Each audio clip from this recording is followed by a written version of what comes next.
యేసు వారితో ఇట్లనెను, పునర్జననమందు మనుష్య కుమారుడు తన మహిమగల సింహాసనం మీద ఆసీనుడయుండునప్పుడు నన్ను వెంబడించిన మీరును 12 సింహాసనముల మీద ఆసీనులై ఇజ్రాయేలు 12 గోత్రముల వారికి తీర్పు తీర్చుదురు.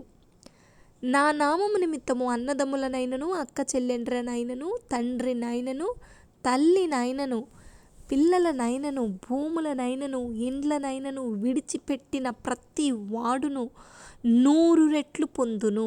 ఇది కాక నిత్య జీవమును స్వతంత్రించుకొనును. ఆమేన్. నేను నా తండ్రి వల్ల అధికారం పొందినట్టు జయించుచు అంతము వరకు నా క్రియలు జాగ్రత్తగా చేయువానికి జనుల మీద అధికారం ఇచ్చెదను. అతడు ఇనుపదండముతో వారిని ఏలును. వారు కుమ్మరి వాని పాత్ర వలె పగులగొట్టబడుదురు. ఆమేన్.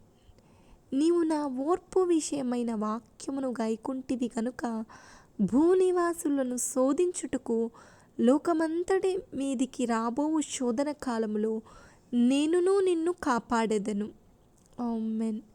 కాగా నా ప్రియ సహోదరులారా, మీ ప్రయాసము ప్రభువునందు వ్యర్థము కాదని ఎరిగి స్థిరులను కదలని వారును ప్రభువు కార్యాభివృద్ధి యందు ఎప్పటికీ ఆసక్తులై ఉండుడి.